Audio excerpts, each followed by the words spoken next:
My unit! Hold on, my BC's waiting for my screen to pop up. Thank you. Appreciate it.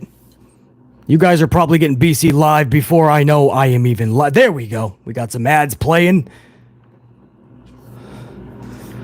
There you go. 10 seconds. All right. What is that? What is that? A quarter? Quarter to the coffee fund? It won't let me skip it anyway. I'm going to watch there you go. I just gave myself a quarter. There you go. I watched my own ad. There you go. What's up, everybody? Hold on, let me make sure sound is there. Where's your playback? There you go. What's up, guys?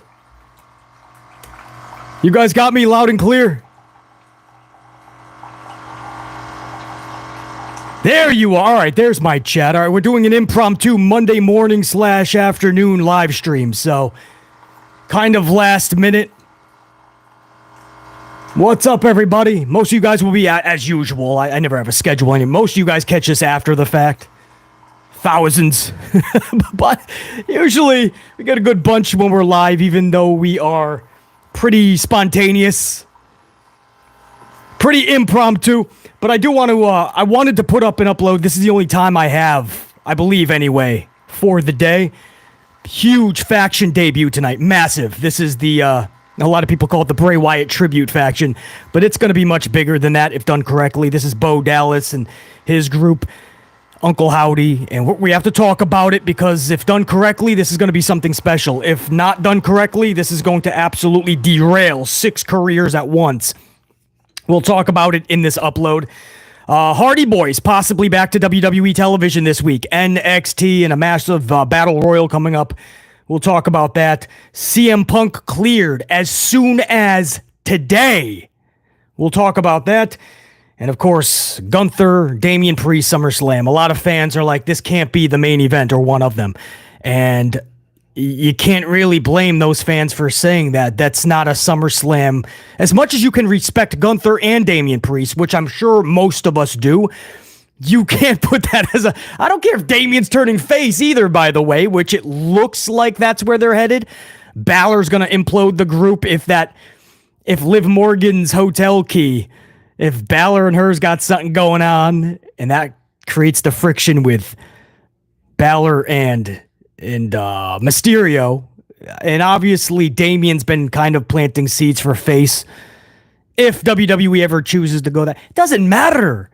We're going to talk about it, right? It's a discussion that has to be had. We're not going to wait 6-7 weeks before, right? The day before SummerSlam. We're going to talk about it in this upload. Your playback sounds pretty good if you guys don't mind. I'm going to put my playback in so I can hear myself yell and blow out microphones. If you don't mind, I got a fresh coffee I just brewed from the Amplified 5000, the Monster 5000.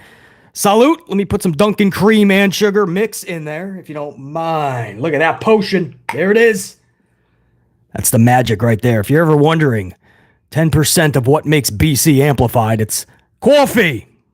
More importantly, Dunkin' coffee. The other 90%, I was just born with that amplification. Nothing I can do about it. Not much I can do about that. You're born amplified or you're not, and BC was. Sometimes that's really good, sometimes not so much. So for everybody live, man, we got some peeps live, man. For everybody live, I know this was on 23 minutes of notice, but salute, and to the thousands that'll catch it afterwards. Salute to you guys too. Smash that up, future amplified unit. Just because you ain't catching it live, you're not off the hook. You got to help out the algorithm. You got to let BC know you were fully amplified. So future unit, my non-live unit, smash that up still, man. This is for you guys too. I'm putting it up on the channel for your enjoyment. All of this pro wrestling conversation. Dante Jaron 23, by the way, 18 months strong on the membership. What's good, Amp Unit? It's my 18-month anniversary. So this swig was going to be for all of you guys, but now we're going to do a giant swig for Dante Jaron 23, celebrating 18 months of channel membership. Salute, brother. Always good to see you pop up in these streams, man. So Dante, sincerely, salute. I appreciate you. Unit, let's do this, man. Let's have some good conversation because I got a lot to say about these topics. Salute. I can do another one here. Yow! Hot off the press, bro. Ooh, coffee machine's extra hot today. I had this thing bumping. I tried to make a coffee before we went live. It kept on start and stop. After 7 times, I was about to smash it against the wall. I found out I forgot to put the water in. So the poor thing was trying to brew coffee with no water. You can't brew coffee without water. You need the beans, you need the water. I didn't put the water in. I was like, BC, what are you doing? You know, so I finally put the water in. I got a fresh coffee. That's how we do this. All right, unit. Let's do this. What do you want to start with? Let's just start with the main. This is something I really want to talk about, right? Because I respect both dudes. You guys know that. If you've been a subscriber to this channel anyway for a long time, or even if you're a newer subscriber, you know how I put Gunther on a pedestal, and I like Damian Priest. I think he's one of the coolest actual dudes in that locker room or in pro wrestling. I see a bright future for the dude, hopefully. I think he's just going to keep learning and growing. And I think this is the best we've seen of Priest, kind of with Rhea out, taking the helm of Judgment Day. So I can't praise Priest more than I am. But to say that that dude should have been walking around with the Money in the Bank briefcase is absolutely asinine. Wasn't ready for it. Build the dude up, then give him those perks and prizes. To say that he should have won a world championship is even more delusional, and to say that he should be beating people like Drewby McIntyre in Scotland is batshit berserk. There's no way that should be happening. We all know that. Right now, he's mid-card at best. There's nothing wrong with that. Build him up. But you have to give them those mid-card perks and prizes along the way. No question. When Stone Cold was on the rise, they threw him an IC title first and built him. But you don't put the prizes on them before they're over. See, Damian's not over yet. Placing a Money in the Bank briefcase will not get him over. Putting championships on people like Priest will not get them over. We know this because history repeats itself, and WWE, unfortunately, likes to repeat history. They try this all of the time with so many individuals. What they fail to realize is the title will not make the man or the gal. The man and the gal has to make the title. Damian Priest was not ready to walk around with a briefcase, nor was he ready for a World Heavyweight Championship. And how sad is that? If you ever wondered if those words have ever been more true, there was a post-media scrum. Didn't catch a second of it, by the way, but I read exactly what HHH said. I heard all the things about Damian Priest being very angry and trying to defend him with the title. Paul Levesque McMahon spent a good portion of his time trying to defend the decision to have him go over in Scotland. Paul Levesque McMahon saying sometimes it's good just to shut everybody up and prove them wrong. And Damian right now is proving them wrong. Triple H said, I heard all about the transitional champion. I heard about how he shouldn't have a championship. I heard about how this is not good booking and fans don't like this. But he said what he did last night, or what he did tonight, he said, which again, this was Saturday. So right after the event, he said what he did today was he proved everybody wrong and he shut him up. No. Paul Levesque McMahon right now is defending his own actions, right? It's not, he's saying what he did is proved everybody wrong. No, you're booking Damian for these victories and with the championship. That doesn't make it right. Paul Levesque McMahon said he proved everybody wrong on Saturday when Priest won that match in Scotland. Who did you prove wrong? Nobody left Scotland, that arena. Nobody. JR9 Gaming will tell you. He's in the chat right now. I see my boy, my right-hand man. He will tell you the atmosphere. JR9, tell him exactly what it was like because we heard it and we saw it. Nobody was leaving Scotland going, we were proven wrong. Drew is the guy. And if you say, well, BC, that's Scotland, man. Everywhere else, we were like, damn, okay, I guess Drew is the guy. Bullshit. Because I was live. Hundreds live by now. 5,000, 6,000 individuals have already viewed and listened to my review, my live reaction. We're headed towards 6,000 people. And I'm telling you right now, the majority, when that match was over, nobody was going, damn, Drew's the guy. We gotta see Drew and Gunther. That was the calling card for Drew McIntyre, that matchup right there. Nobody was saying that. Doesn't matter if it was France, Ireland, the States, Canada, Scotland, Ireland. Doesn't matter where it was. Nobody has Damian Priest in that position. So what is Paul McMahon saying, that he proved everybody wrong on that because you booked him to win, dude, in a convoluted BS finish? CM Punk being booed out of the arena, Drew McIntyre playing a total face in Scotland, but while he was in Ohio, or wherever they were last Monday, he was also high-fiving fans.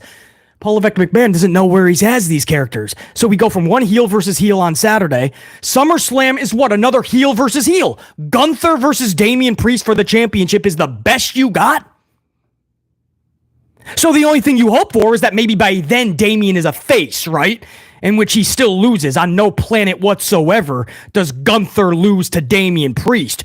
You can have CM Punk clone himself 10 times. And 10 CM Punks and a Drew or a Damian Priest is not going to beat Gunther, nor should he be. And if that happens, then Paul McMahon has to hand over his head of creative card.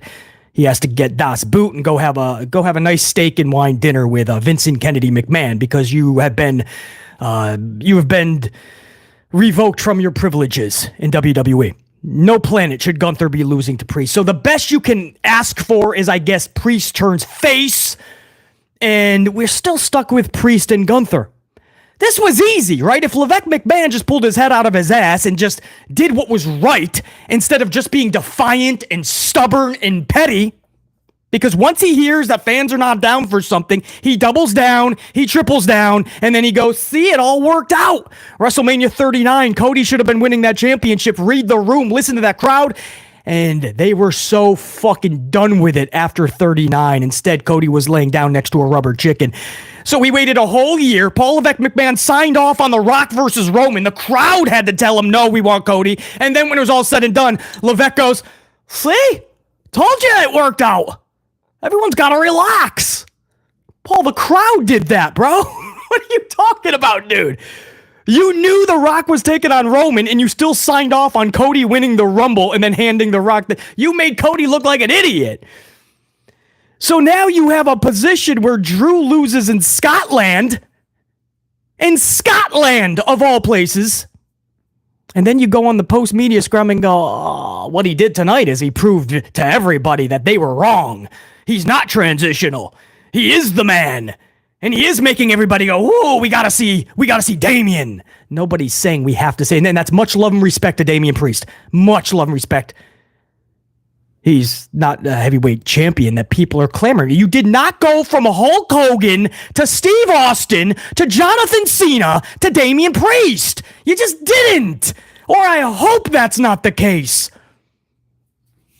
But they did.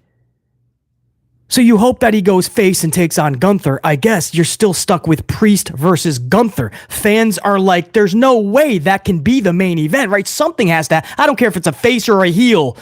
Damian Priest. Tell me we're not getting Priest and Gunther. And there's fans going, oh, relax, it's not that bad. No, this is SummerSlam, your second biggest event of the calendar year. We shouldn't have to deal with, but it's not that bad. We should be dealing with epic programming, epic stories, epic feuds. If Paul Levesque McMahon just listened more, pulled his head out of his ass, stopped being petty, stopped being stubborn, stopped being defiant, we would have had Dragunov and Gunther at SummerSlam, because Dragunov would have been booked correctly. Dragunov wouldn't have lost his last 3 out of 4, and he just got here a month ago, by the way. We would have Dragunov and Gunther because people would be like, damn, we got to see that. And you would have CM Punk and Drew McIntyre. Because, guys, the word we're getting from CM Punk himself is he could be cleared today. He told the media scrum that he has been cleared away, or not cleared, he has been excused from Monday Night Raw tonight. Corpus Christi, Texas, I believe. He's been excused so that he can get cleared. Those were his words. So we expect him to be cleared sometime this week, next week, the latest. That was the word. CM Punk is telling you it could be today, tonight. By tonight, CM Punk is totally cleared. SummerSlam is over a month away. You have CM Punk, Drew McIntyre on your second biggest stage of the calendar year. Because nobody, unless you're a true diehard Damian Priest fan, which much respect, right? Then you're happier than a pig in shit. I got you. I'm a Jinder Mahal fan, for instance. I'll be the first to tell you, when he held the title, absolutely wrong decision, because most of the crowd was like, you got to be kidding me. But as a Jinder fan, I was happy for the dude. I was okay with it. But I knew it wasn't necessarily the right decision. So even if you're a Damian fan, I hope you understand why a lot of the audience is not happy with this. It doesn't feel like a heavyweight champion. We want the best for him, maybe one day. But he's not the guy we're all buying tickets to go see in the main event of a SummerSlam or a WrestleMania. And BC's the only dude that's going to tell you to it like it is. Everybody else just wants to ride the coattails of what the company is doing so they don't get out of line or out of bounds. On this channel, we don't care about that. We spend our lives out of bounds. If BC goes inbounds, people have a heart attack and a seizure. Whoa, BC's playing inbounds. No. We like to be out of bounds because out of bounds is where you're going to get the truth of it, the nuts and bolts of it. What are we doing with Priest? What are we doing with Priest? In Scotland over Drew? By the way, you're doing Drew filthy. It's not even dirty anymore. It's absolutely filthy. You just you hang a carrot in front of this dude, and then you just absolutely make him look like an idiot time after time. It's not just collecting losses and a scripted programming. He's making him look like an idiot. But nobody's saying, unless you're a diehard true Damian fan, right? Which, again, much respect as a Jinder fan. I was in that position. Unless you are, though, and you take your fandom aside, nobody is saying we need to see a Damian Priest match over CM Punk and Drew McIntyre for a title. So this should have been done much better, to the point where we are not talking about a SummerSlam main event of, as it stands now, because we're just talking about maybe he turns face, which again wouldn't make that much of a difference. But as it stands right now, weeks before the big event, a heel versus a heel. Which, unless you were in Scotland this past Saturday, that's what we were witnessing. A heel, Drew, versus a heel, Damian, for a championship. And now Levesque McMahon's going to give it to us at SummerSlam. A heel versus a heel. This is not good booking. This is not. I know people like to throttle everything that Paul Levesque McMahon does, but that ain't going to fly on this channel. You have to be honest, or you won't be on the channel. This is not good booking. Damian Priest, just because he was handpicked by Paul Levesque McMahon and he refuses to listen to the backlash of it, refuses to listen to the response, refuses to listen to what the fans are actually saying. Sound familiar? Vincent Kennedy McMahon, his father-in-law, the dude he just probably had dinner with last night at Father's Day, right? Vincent Kennedy and Paul Levesque McMahon still chumming it up day after day. They do. The apple doesn't fall that far from the tree, does it? Vincey Kennedy Mickey Man would handpick and just stay defiant and stubborn. Levesque McMahon will handpick and he will stay defiant and stubborn. There's no question some parts of these shows have gotten much better with Levesque McMahon's direction. Some parts. Most of the actual booking, right? The booking has been some of the worst I've ever seen in professional wrestling history. For those that say that Vince Russo killed WCW or Vince Russo did X, Y, and Z, Vince Russo is a godsend compared to Paul Levesque McMahon's booking. Vince Russo would shatter Levesque McMahon booking. If you had a Vincent Russo show and a Paul Levesque McMahon show, BC 9 times out of 10 or 99.99 like a Clorox wipe, I'm watching Vincent Russo's programming and television show. And I'm taking my amplified unit with me. How's that for a hot take? I don't need to see face versus face for the 1,000th time and then they shake hands. I don't need to see heel versus heel where we're all sitting on our thumbs wishing that we picked up a bad habit instead of watching such match. I don't need to see match after match after match and then every now and again we get the special camera shot where we're in the back. You know, the long steady cam shot. The wrestler's walking in the corridors and the hallway, goes through Gorilla, and the camera's keeping with him, and he goes through the curtain. That's an awesome shot. They've already worn it out. Every week we do it. You can't wear out a special thing. Paul Levesque McMahon's booking. What is so special? Don't tell me Alpha Academy storyline. Alpha Academy is something that fell right in his fucking lap. That's Chad Gable and everybody playing their roles beautifully. Beautifully. Some of the booking is absolutely absurd. That wasn't exquisite booking on Saturday. Not even close. So technically, he's even botched things like Alpha Academy's storyline. The Bloodline? The Bloodline is horrendous right now. Forget the fact that it's a bootleg Bloodline, right? It's a store-branded Bloodline. Forget that. You know what? BC is amped. Yeah! Yeah! BC is amped, bro! Yeah! We dropping those truth bombs. Forget the fact that it is a store-branded Bloodline. How about the fact that the booking sucks? Can we talk about how the booking sucks? Randy Orton and Kevin Owens. That's what we're going to see against this bootleg Bloodline for the rest of the summer. Tag team matches, 6-man tags, KO versus every member, Randy versus every member. They're going to brawl every single show. They're going to have matches every show. That's not a storyline. That's not a feud. What I call that is a daily night at the bar when I grew up. Daily night at the bar. Show up, see the same faces, bash their fucking faces in.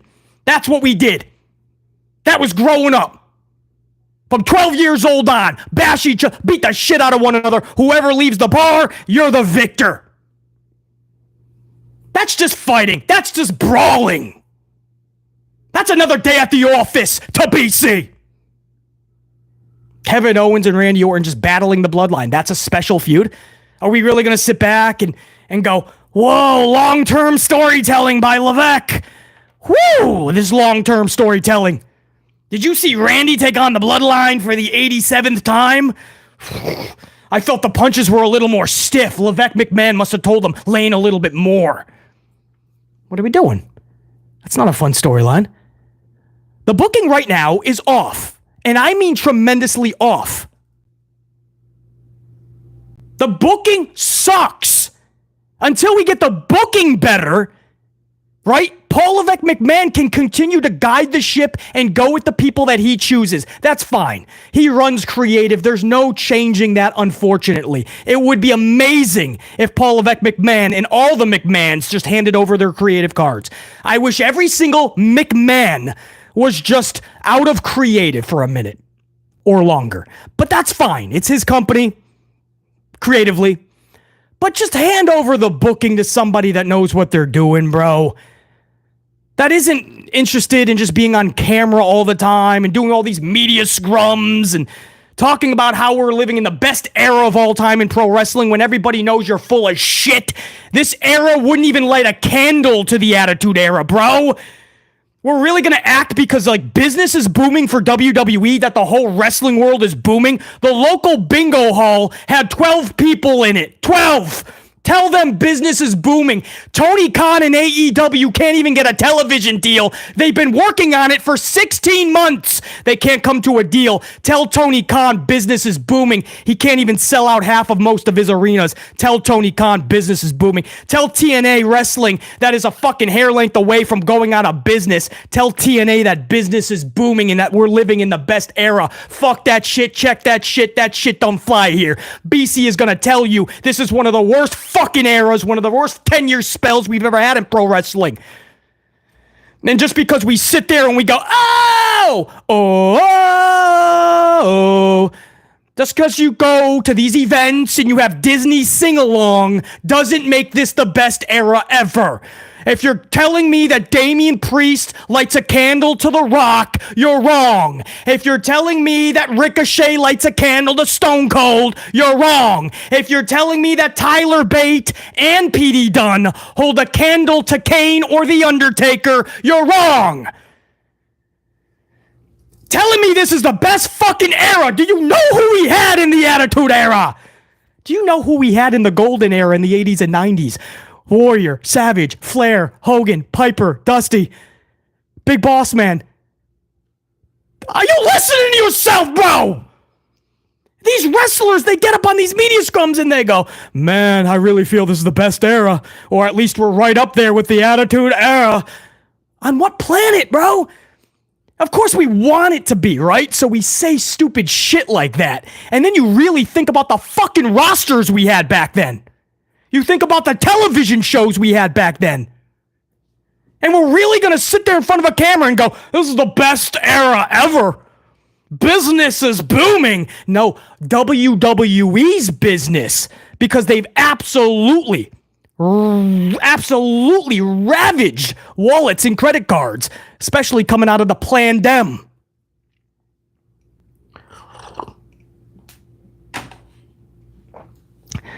We don't bullshit. You want the best possible product. We want the best SummerSlam, right? Then you have to be honest. Right? We all love pro wrestling. Most of us obviously love WWE, even if you want to rip it apart. It's what most of us fell in love with, right? WWE first, or one of. For me, it was the WWE and WWF and old school WCW. Way before Nitro and all that, way before. So, if you love something, you want it to be better. So, get it better. Just don't say everything they're doing is great, because then you're going to get matches like Priest and Gunther. And if you sit back and go, well, I'm okay with it, then you're fine being okay. There's better than okay.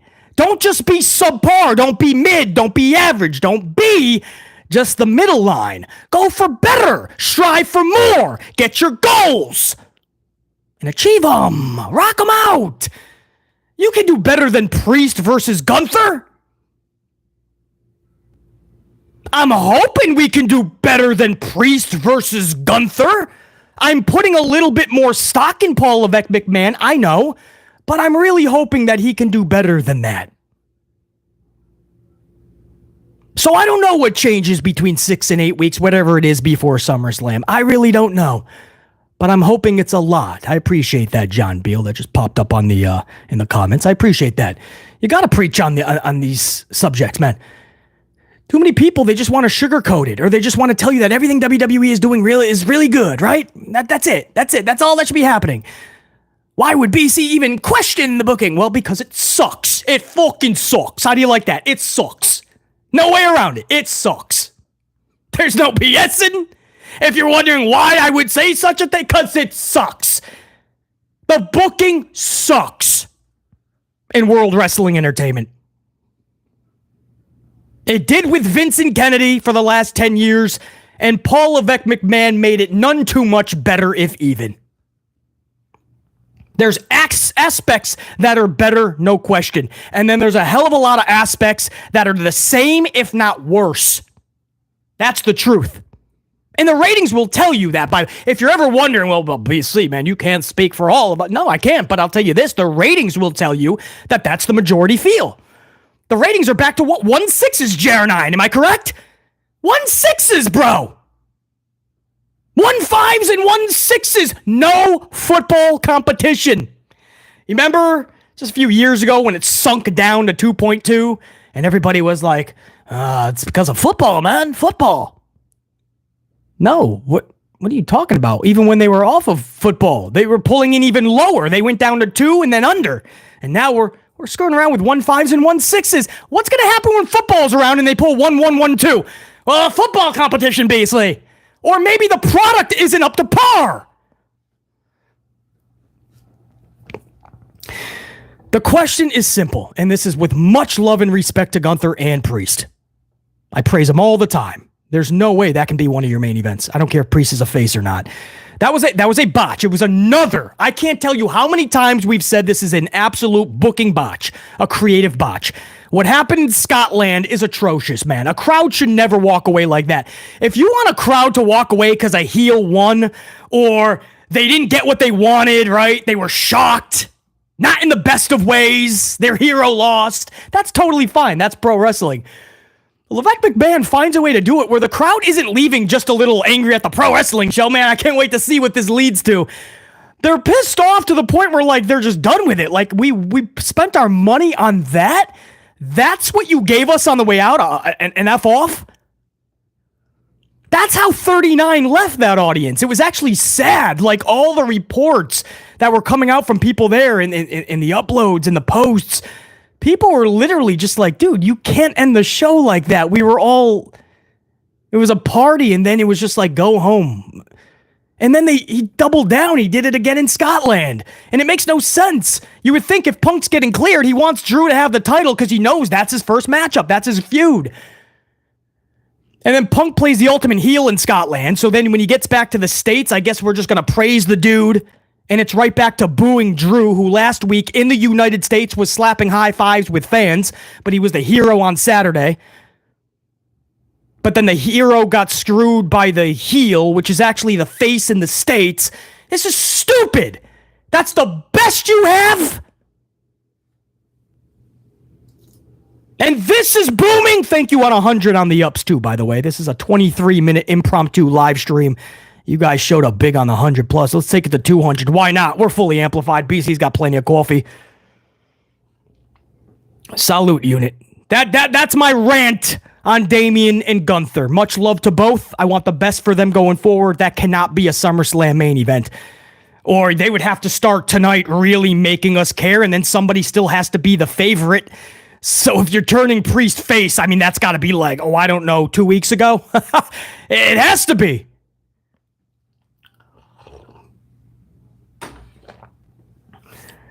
And again, CM Punk looks to be getting cleared today from his words. But we expect it to be this week or next week, the latest. But he's going to see the doc. He says he was excused from Monday Night Raw. Is that just a little ploy to make Drew think that, or is he actually getting cleared today? But that was his words. Let's see. Damian Priest versus Gunther. Main event for SummerSlam, or at least one of. And I do not blame the fans that are just not okay with that main event. Like, they expect more out of the company, more out of Paul Levesque McMahon, and they don't feel like they're getting it. I don't blame them at all. Also, I would like to talk about the huge faction debuting tonight. Bray Wyatt Tribute, it's being called. It's Uncle Howdy's stable. We call him the Wyatt Six. We don't know if there's going to be 6, 4, 2. But we expect tonight Uncle Howdy Bo Dallas, Dexter Loomis, Eric Rowan, Nikki Cross, and possibly one of or both Joe Gacy and Alexa Bliss. Any combination of those individuals could be debuting or returning or appearing tonight on Raw. But we do expect that major faction, more than just one or two of these individuals. We expect several of these names that I just mentioned to show up tonight, to debut tonight. In this new Wyatt 6 tribute, we'll see the actual name of it, more than likely. And there was a good super chat. Was that JR9? Hold on, let me go to, let me try to get over to the super chats, because there was a good conversation on this. I think it was JR9 Gaming. Hold on. Got to get this up on the big screen, guys. Was that JR9 on the super chats? Hold on. Yes. JR9 Gaming, 5-Spot Coffee. JR9, first of all, let me give you a salute, man. My right-hand man, back from that big event in Scotland. A lot of fun, JR9 said. A lot of good times, a lot of good on the show. But there was a lot of negative as well, which we covered most of it on the channel live. But JR9 said it was deflated at the finish of that. Like, they were walking out of there and like that just kind of almost ruined a fun experience. But JR9 says with that super chat, to debut Wyatt 6, most of the roster should be attacked throughout the night in various locations, with the end of the show finally revealing the entire group. Now, what JR9 did right there in that super chat is he gave you the most bare minimum of simplistic booking. And it is epic. Nearly goosebumps reading that and knowing that, man, if that was on our TV show tonight, and you have all these badass attacks, and you know that it's the Wyatt 6 or whatever that will be named, and there's a huge unveil, right? That's how a television show should. How do you captivate an audience for 3 hours? 3 hours! Football games! A lot of them don't actually go a full 3 hours. Baseball game, 2 to 3 tops. These are sporting events. Movies are only an hour and a half, longer ones too. Very minimal movies over 2 hours. You're asking fans every Monday to be there for 3 hours, so you have to give them an actual television show. Just watching match after match after match after match and claiming that they're bangers and clangers, and Meltzy's there with his little notepad giving it 3, 4, 5, 10 stars. That's not going to captivate the majority, and that's why you're seeing 1.5s and 1.6s in the ratings without football competition. Right? Fans don't care about all these matches. Heels versus heels, face versus faces. Nothing makes sense. Nothing is interesting. So you captivate them with an actual television show. Something huge happens from the start of the show. Then you keep going back to that storyline throughout the night. So your fans, they took their remote control. They took that remote. They put it down. There's no choice. Or at least if they are watching something else, I think the finals are on tonight. Is it game 5, I want to say? But so they have the competition. That'll be the big excuse tomorrow when they hit 1.4 and 1.5 if they do. But this is a post-PLE, so that should bump the rating. But regardless, even if you have something else on, you're going to flick back because you have to see this storyline unfolding. You have to. Right? That's the difference between must-see TV and, oh, if I have time, I'll see it. Must-see if I have time TV. Must see is sit your ass down, put the remote down. You know damn well you got to see what's happening live. There's no clips of this that's going to justify it. There's no highlights. There's no watching it on Hulu or on the tube. You got to watch this live, right? That's why ratings matter. It's how many people feel like they need to watch live on their big screens. That's why ratings matter still in 2024, 2034, and going forward. The metrics might change. The platforms might switch it up, but the ratings will always matter. So that's how you captivate. So JR9 gave you the most simplistic in that super chat. And JR9 nailed it for a grand slam. Because that sounds captivating on paper. If you put thought and effort and get creative, you can actually put that on the show. And it doesn't even cost you any extra money. JR9 Gaming said in that super chat how I would book this from the jump. They're taking out people backstage. They don't really have a reveal yet. There's all these little teases, and at the end of the show, at the end of the 3 hours, you have the big reveal. Doesn't cost WWE a dime to do that television. You know what it does cost them? It costs them time. Not a dime. It costs them time. They have to want to get creative with this, want to put the effort in. Or you could do the bare minimum, and they all just attack Jey Uso in one segment. And we all go, ooh, they debuted. But you can do better than that. And that's what JR9 is saying. Why are the fans? Why is it BC and the amplified unit? Why is it that we always come up with these awesome creative plans and awesome ways to go about things that doesn't cost the company anything, by the way? It's not like we're fantasy booking, right? It's not like we're writing the next Star Wars or something, right? We're not fantasy booking. We're not writing a segment that would cost WWE like $3 million and like 3 days to pull off the stunt. We're giving you bare minimum that would captivate most of us. And they just go with the simplistic redundancy. There's a series on right now. It's called Who Killed WCW. There's been 2 episodes. If you guys haven't seen it, check it out. 3rd episode's coming up this week, I believe. But it's just, they keep going back to the Attitude Era and showing like the music and showing the crowd and showing the storylines. And I was like, wow. Like, you almost forget how damn good we had it. You know what I mean? Because this is just redundancy. You just open the show up and Michael Cole's like, hello, everybody. Like he just woke up from a nap. And Michael Cole's like, what's up, everybody? Welcome to Corpus Christi, Texas Arena. Tonight we have a lively night of action for you. And then we go into some match or a stupid promo with Gunther and Damian, heel and heel, talking about a match that nobody's going to want to wait 7 weeks to watch or 8 weeks, 9 weeks. To main event their second biggest show of the year, SummerSlam. And when the 3 hours is over, nobody's like, whoa, what a show! That's what we used to do, though. Why can't we get that feeling today? They don't care. It's redundancy. They found a formula that just keeps their core, right? And of course, because the company is so big, the casuals will be an influx. They'll come and go. But they found a formula where they're just printing money, right? It's a money machine. because the creative in the product itself is at its all-time lows. Ratings and numbers will tell you that outside of the revenue stream. That's a whole nother conversation, a whole nother upload. If you know what I'm talking about, you know. Revenue stream and product numbers are two different things, guys. Completely different. It's a difference between wrestling is booming, but why aren't the metrics showing that? It's because it's two different beasts. Completely two different beasts.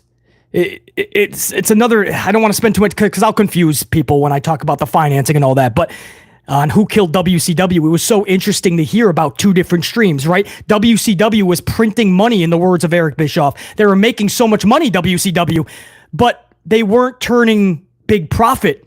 And it was because the revenue stream, the ad revenue valley, if you will, was being blocked by Turner Networks. They didn't want WCW there. They didn't like WCW. They were robbing from Peter to pay Paul. They were blocking the revenue streaming, the advertising streaming. So, guys, they were tainting their own product to the point where WCW's profit was not where it was supposed to be. That's what I mean about two different beasts. That's another whole conversation, though. I don't want to confuse too many individuals. So let's just keep it at this. The show itself can be so much better if you do simplistic booking at the core, but you actually give a shit. JR9 Gaming, thank you for that. Absolutely, that was amazing super chat. Simplistic, and it's exactly what BC wants to see tonight from that faction and from this show. Will we get it? Most likely not. But we should be. But that faction is supposed to debut. All these teases and QR codes, that's supposed to be tonight. We'll see. I want to give a shout out over to Dave Mealy, too. If we're talking super chats, a 10 spot, couple of coffees. Dave, if you don't mind, I'm going to give you a big giant swig. This is hot as shit, but you know what? I'm going to give Dave Mealy, man, one of my longtime subs, I'm going to give him a massive swig salute.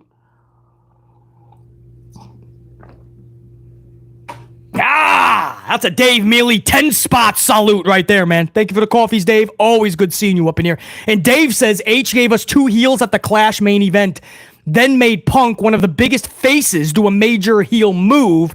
As much as I enjoyed it, it still made me shake my head afterwards. So Dave just said something interesting. Dave, I appreciate the super chat and the honesty. Do you realize what Dave just said? Read Dave's super. Is it still in the main chat? Hold on. Let me see if Dave's super chat is still up in the main chat. Hold on. Brad, Ron C. I'll get to your super chat. Joker. Appreciate the coffees, guys. I'll get to you guys in just a minute. I want to see if Dave is still up in here in the super chat. On the no, it might have already passed. Okay. Well, I'm going to reread that ending that Dave had in that super chat.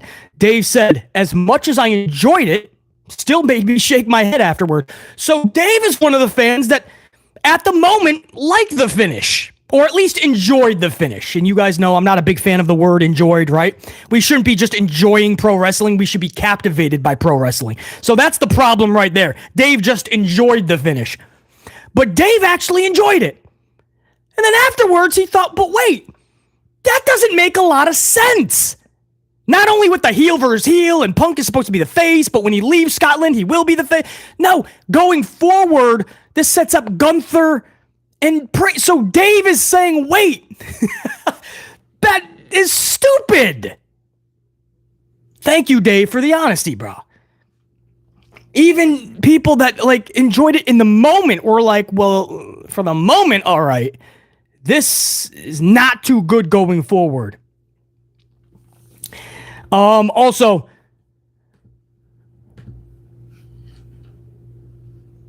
who was that? Joker? Who was the next super chat? Hold on, let me get the other screen up. Should still be in your chat too. Joker, yes, Joker 716. 5 spot coffee, Joker 716. Salute, man. BC cleaning the house while cranking the fuck up. Oh, while cracking the fuck up at all your truth telling. Salute to the unit. I can't wait for the Wyatt 6 tonight. Stay blessed, BC and the unit. Joker 716. I'm glad I can entertain you, man. I'm glad, even though you're doing work and chores around the house, that BC can make you laugh and just at least think about some of this stuff. Because when it's all said and done, guys, we're entertaining. Relax. Nobody's actually getting upset at pro wrestling, right? I always get new subscribers are like, "Whoa, he takes wrestling seriously." It's YouTube. It's entertainment. We're just having fun. We're trying to get the shows better. We love pro wrestling. but we're cranking the entertainment up to 10 for you guys, and it helps BC have a lively show. But nobody is going into Starbucks and power bombing baristas because CM Punk screwed Drew McIntyre. Nobody's losing sleep at night because CM Punk screwed. Nobody's taking it that serious. It's entertainment.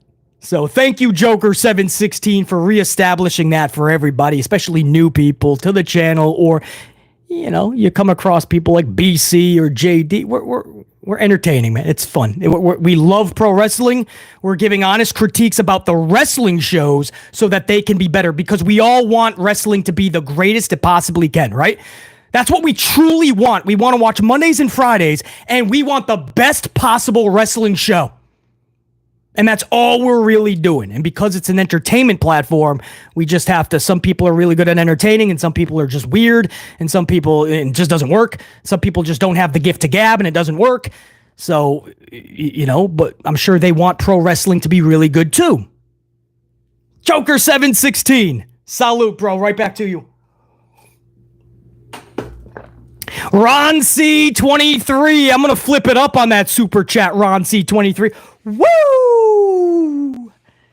I'm going to put the woo at the beginning. Big Charlotte Flair fan, Ron C23. BC, your boy is here. Thank you for the show.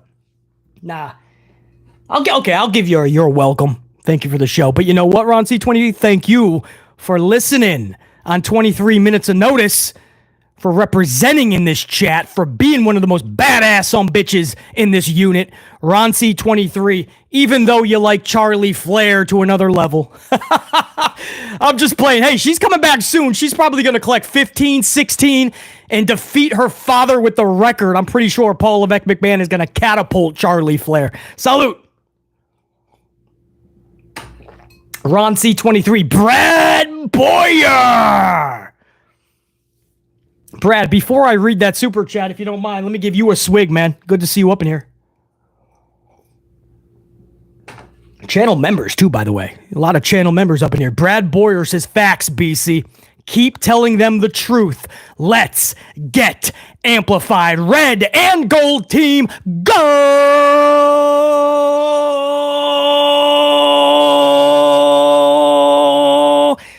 Yeah, put them up, Brad Boyer. Put them up. Today's tricep day in the gym, and we gonna get jacked. We gonna put people through walls. We getting amplified. Brad Boyer, appreciate you, man. And we gonna keep dropping that truth, man, until these shows get better. The booking gets better. These individuals be better. Levesque McMahon does better. I had a member chat come in, too. Member chat. Where was that? Hold on. Where's my member chat, man? 18 months, Sir Charles, with that gold card after his name. 18 months is down from not day one-ish, day one legit. Sir Charles, thanks for 18 months of truth, BC. Sir Charles, thanks for being along on this wild, awesome journey for 18 months. I say here's to another 18 and beyond, Sir Charles.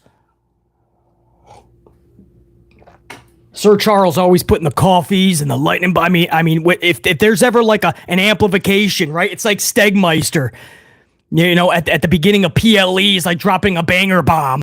And it's just like, if you weren't amplified before, people like the Sir Charleses and the James Shrimp Fajitas, I don't think he's up in here now, but the Keep On Rockin' beats, I like those. Come on, you get amplified, bro. When I know that my unit is ready to kick ass, when I know that my amplified unit is rocking, ready to fuck shit up, man, we a bad unit. Mess with one, mess with them all. Yeah, the unit, baby. We formed a mighty, mighty unit. Colin, 2-spot. BC, remember struggle in adversity with Triple H. Yep, we're seeing it now with wanting face versus heel matches. No, the fans now have to deal with struggle in adversity. You have to watch. I'm cracking myself up here. You got to watch 1,000 face versus face matches and 2,000 heel versus heel matches. Nothing will make sense. Nothing will be as interesting as it should be because you're going to get heel versus heel.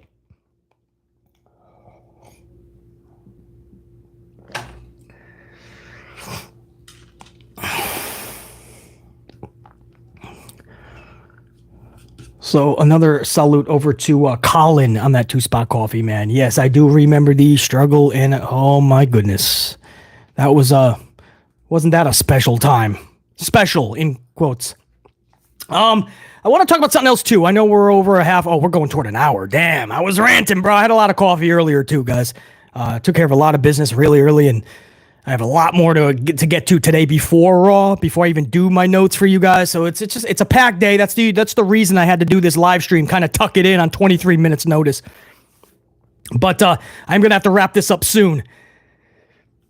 But I want to talk about the Hardy Boys. There's a lot of talk about this battle royal that is confirmed tomorrow night, right? JR9, the battle royal to decide Trick Williams' new #1 contender. Tomorrow night, correct? I just want confirmation on that. Because there's all this talk. The reason I bring this up is because there's all this talk about Cody Rhodes telling Trick that it won't just be open to the NXT locker room. Tomorrow confirms JR9. I appreciate that, JR9. There's all this talk because Cody Rhodes said it's not going to be... If you missed NXT, this is what happened. He told Trick that it's not just going to be WWE's like Raw and SmackDown, basically. Or NXT, which opens it to Raw and SmackDown. But this obviously got everybody talking about TNA wrestling. And maybe even another smaller promotion. It will not be AEW. I'm telling you that, guys, that right now. There's no forbidden door or portal that leads to AEW to NXT. It doesn't exist now anyway. But TNA, there's a very real possibility that multiple participants from TNA will show up. 2 to 3. Bare minimum. Hardy Boys, some of the top names. Now you're going, well, BC. Jeff Hardy's under contract with AEW. Matt Hardy's talked about how he's like still talking with Tony about a new contract. Not true. Talks as of now have been completely nullified between Matt Hardy and Tony Khan. And Jeff Hardy is no longer with AEW. In fact, they just showed up to TNA Wrestling. So with this portal brand new between NXT and TNA, and the Hardys just got there, that's why everybody started to think, wait a second, Cody Rhodes just said that it's open to all locker rooms, or at least more than just NXT's. Could you see Jeff Hardy and Matt Hardy, or maybe just one, maybe Jeff Hardy, for one night for now anyway, show up? Could you imagine that? Or does anybody in the chat watch a lot of TNA? Like who, men-wise, not the Jordan Graces and the women's, because that's a whole nother set of awesomeness, but this is for the dudes. Who would you like to see? The Joe Hendrys or whatever? Is that, or would it be like a Hardy? A Moose? I was just going to say that. Crazy country, but I was just going to say maybe a Moose. JR9, I can definitely see Jeff entering it. I mean, because that's something WWE would want, right? Name recognition in the TNA portal. Totally open does not have a contract that's conflicting with AEW. Jeff Hardy can show up Tuesday night. He's part of the portal now. Joe Hendry, yeah. I knew a lot of people would say Hendry, probably Moose. Kevin, I would love to see Jeff show up. I mean, I know WWE is going to be hesitant with Jeff because of all the times they gave him chances and he pretty much said F you and shoved it in their face and fucked up again. But if this is just like a one-off for now, right, and maybe it leads to another one-off, or if you test the waters, maybe Jeff truly changed, right? People can actually change, believe it or not, and maybe he changed for the better. He's doing a lot better. And maybe this leads to one last run, which it has to be. Unfortunately, the Hardy Boys have broken down, guys. They're very broken down, and you don't want Jeff to get really hurt because then he goes back to bad habits when you're injured and you're trying to recuperate and the pain is so bad and you start making just not good decisions. So you don't want Hardy to keep injuring his body 40, 45, 50 years old going forward. At some point, the way that the Hardy Boys wrestled catches up. That's why we tell Ricochet and all of them. It's like, stop. What are you doing? I said twice, I'm going to say it a third time, Will Ospreay, because you guys know I'm real high on Will Ospreay. I think the guy is a complete wrestler. And I told you guys twice this week alone, or last week, I don't even give a shit about his flips and dives. I can't stand them. That is not what makes BC like Will Ospreay. I like when he's throwing clotheslines, simplistic powerbomb, body slam, some punches. He can rock the mic. He can put storylines on his back. I like his mannerisms, expressions. Will Ospreay checks off every box. I cannot wait for a few years down the road when he finally gets the hint he doesn't need to be doing all that stupid shit that's going to end up taking years off of his career. Doesn't need to do it. And I'm not just talking broken necks and things like that. Guys, your knees and all that, the shit that he's landing on, his feet, that's going to torque his knees so badly going forward. I can't wait till he stops all that shit and just focuses on in-character development work. Focuses on the story being told in the ring, not all the high, fast-paced moves he can do in the glorified gymnastics. I can't wait till we see the best of Will Ospreay, because this ain't it. If you think this is the best Will Ospreay, because a guy named Melty Boy puts down 26 stars after every one of his matches, because he got flipped upside down on his dome piece 62 times a match, if you think that's the reason BC's saying that's one hell of a son of a bitch, you don't know BC in the unit, because we don't rock that. I'll watch a match with storytelling in it for 36 minutes over a fast-paced clown show fest for 16. Sleeper holds, body slams, punches. It's the reason that you don't see Ricochet shirts at arenas. Nobody's got a bad word to really say about Ricochet. The problem is he doesn't connect. We all go, ooh, ah, during his matches. And then afterwards, we forget about his matches. Nobody's going back and watching all of Ricochet's matches. Stop. Or if you're a real big fan, then okay, maybe. But if you take the fandom out of it, nobody gives a shit. Nobody's showing up and going, I gotta buy Ricochet's t-shirt.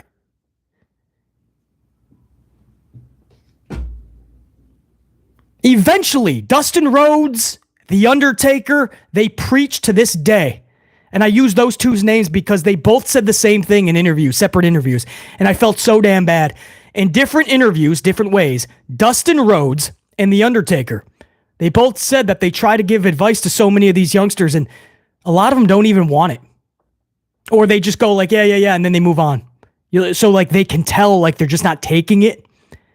How sad is that when you have two of the best wrestlers to ever do, because you guys know how much I love Dustin Rhodes. It is criminal that he wasn't a multi-time world heavyweight champion in any company. It is criminal that we are not talking about Dustin Rhodes as one of the best wrestlers of all time. It's criminal. And obviously The Undertaker speaks for himself. But it is absolutely criminal that these wrestlers today don't even want the advice from Dustin Rhodes and Undertaker. Yeah. In-ring work, storytelling, psychology, right? Work on my character. Yeah. No. I'm going to do all the flips and dives that I did on my parents' trampoline in the backyard growing up. I'm going to do that in the ring. Undertaker and Dustin are trying to tell you, no, that's not where the money is. That's not where you truly connect with the audience. You're going to have a core audience, right? But even that will end up going away after a while because the core audience will see so many flips and dives. It's going to become the same flips and dives over times. The same suicide dives, moonsaults, 650 planches, whatever the fuck, 450 shooting star, how you doings. So not only are they seeing all of it too much, but they're seeing the same one. So eventually even the core audience will walk away. Sound familiar? There's a major company right now that is witnessing their own core audience walk away from that style. You got a guy right in that locker room, Dustin Rhodes, who's trying to tell you what works. So that was a long rant outside of the Jeff Hardy thing, but I'm okay if that leads to something bigger. If he truly changed and stuff, make sure that he changes up the style. He doesn't have to go for 6 swanton bombs a match, hit 1, miss 5, land on his back. Now he doesn't need to do it anymore. Stop. You're Jeff flipping Hardy, bro. You're Jeff Hardy. Work smarter, not harder at times, man. Work smarter, not harder. So there's a very strong possibility. I'm just saying, don't be like majorly shocked. Have fun with it. But, we can be shocked a little because it still will be shocking. But there's a chance the Hardy Boys, or at least one of them, could show up tomorrow night on NXT. But I do believe, honestly, you're going to see at least 1 or 2 TNA names. The way that Cody said that, it didn't sound like they were just opening up to Raw and SmackDown, which I do think you'll probably see a name or 2 from each of those brands too. But that'll be absolutely interesting. Hold on. Super. Let me go back to that. Hold on. I had a super chat. Oh, first of all, let me welcome a new Amplified Unit Gold, Brian Robinson. Dude, new gold card member. Everybody welcome Brian Robinson, please, if you haven't already. I know several of you guys already did. Thank you.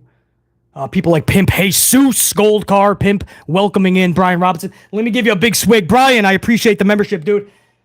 Appreciate the coffee. And to you, Brian Robinson, salute.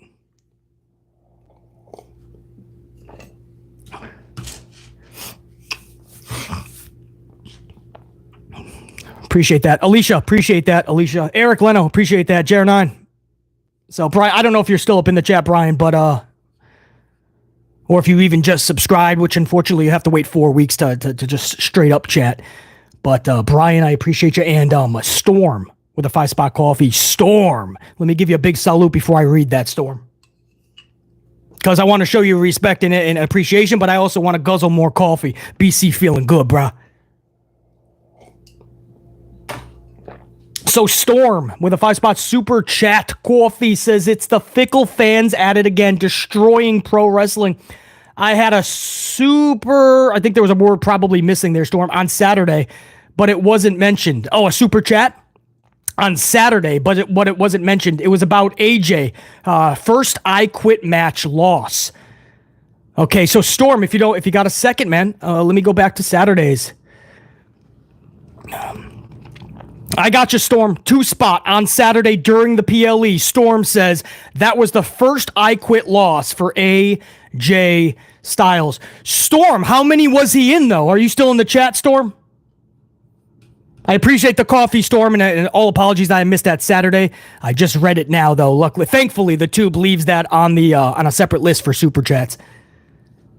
So thank you for mentioning that. How many has he been in, though?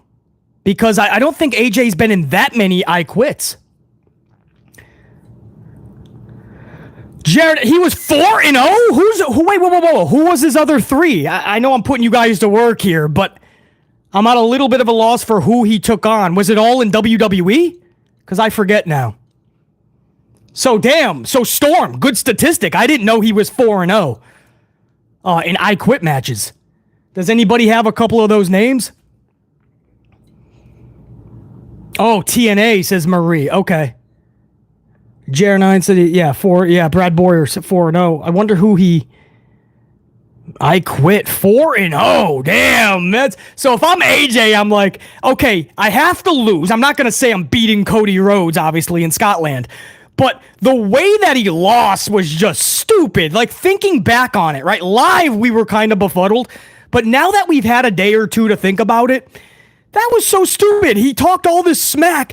Cody picks up steps, and AJ is like, I quit. And we didn't even hear it on the microphone. The referee stops it, so we think it's like referee stoppage, like Seth Rollins beating up Bray Wyatt in Hell in a Cell. And then the referee just stops the match, and the crowd is like, what are you doing, bro? It's Hell in a Cell. Like, it's made so that you can't just stop a match. It's supposed to be brutal. That's why everybody flipped out at that Bray Wyatt-Seth Rollins match. And this was one of those things where it's I quit, man.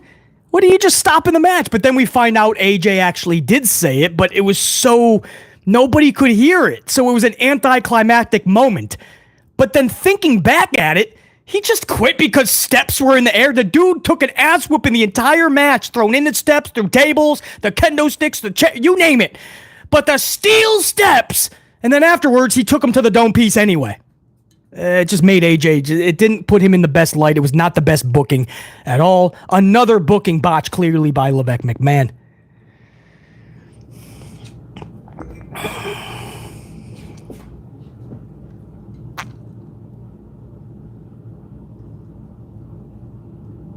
Yeah, so we don't know the, and Antoine Freeman. One was against Tommy Dreamer in TNA. Okay. And Storm, Daniels, Booker T? Are you saying Booker T? Christopher Daniels, Booker T, and Tommy Dreamer. Jer9, Storm, Odyssey. Appreciate that, guys. Wait, so now I have to think about that. I quit Booker T and AJ. That is a massive W for AJ and TNA. Dreamer, I can see that. Dreamer just takes punishment. Do you guys remember the Sandman Tommy Dreamer ECW segment? Remember when he was getting the lashings? Do you remember what Tommy Dreamer turned around after he was bloodied and battered and what he said to Sandman after every single time? Somebody in the unit, tell me what Tommy Dreamer said to Sandman every time he got whooped. I know somebody remembers ECW, bro. I'm on a delay, but come on, who's going to be the first person? Come on, unit. Come on, unit. Oh, man, I want to shout it out, but I don't want to give it up. Every time he took a lashing from the kendo stick, he would turn around, look right, man. He wanted to just fall, right? But he looked right at Sandman, and he said, nobody? Nobody? Stagmeister! Yes! Please, sir, can I have another? Stagmeister! Stagmeister remembers. Please, sir, can I have another? It was badass, bro. It was so badass. So badass. John C. Exactly, bro. So badass. Anyway, I don't even know what brought us to... Oh, yeah, Tommy Dreamer said, I quit to AJ Styles, you guys are telling me in TNA. Totally forgot that one. And the third one was... what'd you guys say, man? Christopher Daniels, who I call... Christopher Daniels does not get the respect he deserves. If you guys don't know who Christopher Daniels is, that sucks for you, and I really hope that if you ever have time, you truly, look into this guy's legacy and matches. Christopher Daniels is one of the masterminds in professional wrestling. And I'm so glad that I've had the chance to tell him that face-to-face one day in Hollywood, Los Angeles. I ran into Christopher Daniels, and I was able to tell him, dude's a mastermind. Absolute mastermind. And he's back on TV in AEW right now, by the way. If anybody catches AEW programming, Christopher Daniels is taking on an authority-type role, so it's so good to see him back on TV. But Christopher Daniels, it was just one of my... It's what he did outside the ring, too, just how good he is, and just having a mind for the business, the creativity of it. Simply a mastermind. So for him him and AJ having those wars... I should have probably knew it was him to be one of the three to quit to AJ. So, Storm, my point is, Storm, I appreciate that super chat because that's very informative. That is a wild statistic. That is a major loss for AJ. I quit to Cody Rhodes when he had such a prestigious record going, man. He could have been Undertaker having that streak. That would have been AJ with the I quit matches. Where are we? Oh, we just went over an hour. Whoa, we're going to an hour 10 minutes. Hold on. JR9! Two Spot Coffee says getting a JC reply on or for the shirt at Clash at the Castle was so cool. JR9, what'd you do? Like a post and she saw it? JR9 in the chat. Did she was it like a repost or something? That's pretty cool, man. That's JR9's gal, man. JC Jane. I'm on a little bit of a delay, JR9, but pretty cool, man.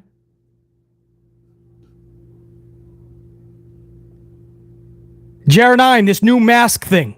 This could be really good, or it could get really old real quick, right? If she's just walking around with a mask for 2 months. She better be utilizing it in some way. Maybe it's how she wins some matches, takes it off, smacks somebody a couple, 2-3 times. Something like that, man.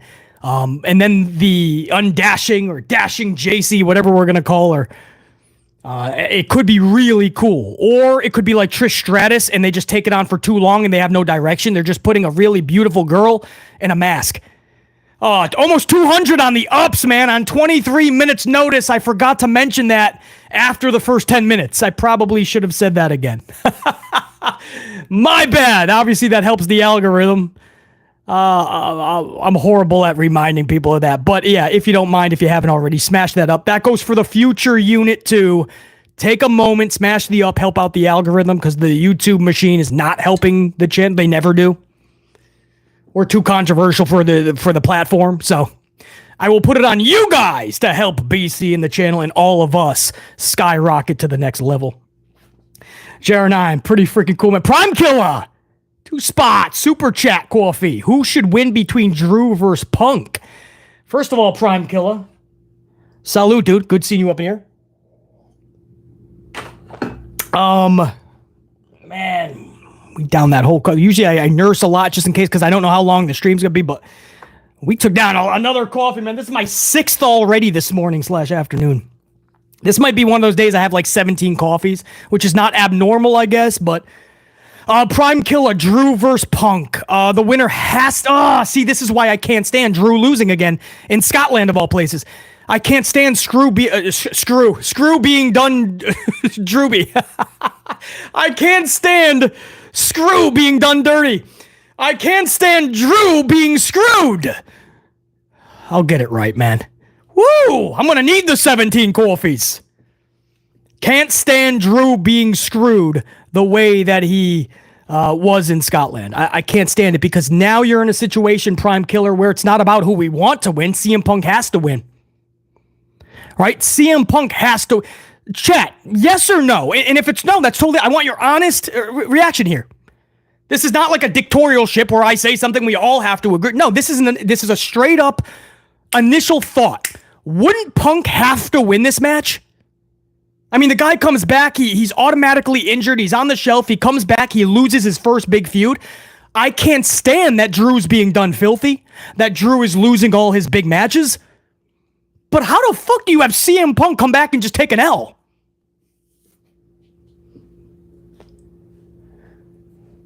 JR9 says, Punk can win the feud, Drew wins the first match. So, by how though, JR9? Straight up? Trickery? Sabotagery? And what type, right? It has to be like fun and creative. It can't just be like referee's back was turned, Drew hits him with a chair. Or he ties a chain around his foot and gives him a glass cow. A claymore with a chain. It's a claymore party. Or he ties some barbed wire around his foot and delivers a complete claymore party. Not 1, not 2 claymore, not 3 claymore, not 4, not 5, not 6, not 7, not 8, not 9, 10 claymores. It's a legit claymore party. Is that enough? Maybe. Actually, that could be badass. If CM Punk really sold it, like every time he's getting flipped inside out like a pancake, but CM Punk is 40 some odd years old, I don't think that's going to be selling like that. JJ Bulldog, I do too. I feel bad that Drew is constantly being put in these predicaments. I just don't see how Punk loses. But JR9 is right. You got to believe this is going to be 2 matches bare minimum and most likely 3. So Punk would have to at least lose 1. I guess the first one would be the one. You got to be careful, though. The first one, even if you lose the series, or win the series, I should say, sometimes losing that first one takes the air out of anything going forward. I'll give you guys an example. If you guys have an extra minute, all apologies for having this go too long, by the way. But if anybody has another minute to chat for a second, I'll give you guys an analogy, an example. My Yankees just took on the Boston Red Sox, right? And we took the big W. Massive W. And it alleviated all this pressure because I said, no, even if we lose the next 2, even though it's the Red Sox and they suck this year, at least we won that first one. That's what everybody was the most energized, right? It's the first game. Everybody is bringing their A game. All the fans, the teams. You want that first one. Flip that. Last week, we took on the Dodgers. The Dodgers beat us in game 1 out of the 3-game series. They beat us. Guys, it was deflating for Yankee fans. Deflating. It didn't matter that there was a game the next day on Saturday and a game on Sunday. We didn't give a fuck if we won the series at that point. We were deflated. We watched the Dodgers celebrate. That first game, that was the WrestleMania. Game 2 was in your house. Game 3 was Great Balls of Fire. Does anybody remember the PPV, Great Balls of Fire? You probably chose to forget about it. I don't blame you. My point is, that first game, that's for everything, right?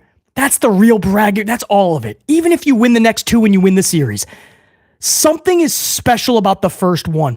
So my point in all of this, guys, is that if Punk loses the first out of 3 against Drew, Can the second and third match, can the sequels outweigh the original? It's just like movies. Most times, once in a while, it's not the case. But most times, the sequel can never outdo the first. So that's the problem there. Punk has to have the ultimate moment, I feel. It's unfortunate because we need Drew to have those moments. But Punk has to. So by Punk losing the first, if they don't do this correctly in the second and third, well then Punk gets devalued in the process big time. Name's BC Amplified. This has been the Amped Up upload for this Monday, June the 17th, 2024. Until next time, and there will be that next time, I assure you. Monday Night Raw hits the airwaves tonight, so BC will be, I don't know about live, but I'll have an upload for you guys, the complete review of Monday Night Raw within the next 24 hours. So definitely stay to the locked on the channel. Make sure you're sub, just press all the things, man. The ups, oh, we hit 200, man. Guys, that's on 23 minutes notice. Impromptu on a Monday morning / afternoon. So now the future unit, it'll be up to them to take us to 253 and beyond. That's it. I mean, the way I'm feeling, I could keep rocking, but you guys got things to do. Take care of it before Raw goes on the airwaves. BC has a lot to do. I have to find a way to make it back for opening bell somehow, or at least find placement to watch the opening bell. Either way, I will be doing all of the notes for you guys. You guys are getting a review tomorrow, I assure you, for Monday Night Raw. All right, guys, thank you so much, man. This has been one of my favorite streams. It came out of nowhere. You guys were amped up. BC was on fire. Man, I love these things. I love them. You guys, salute. We'll do it again soon. Tomorrow, whether it's live or not, I don't know, but you're going to get a review. So make sure you stop by, show that love and support, smash the up, and hopefully you guys are entertained and we keep dropping those truth bombs on the community. Salute, guys. I got about one big sip left. Here we go. Let's do this. Salute. And now we're going to get a Starbucks and a done. We're going to double fist now. Salute, guys. Check you. We got to go to the gym. We got to get big muscles. We got to get jacked.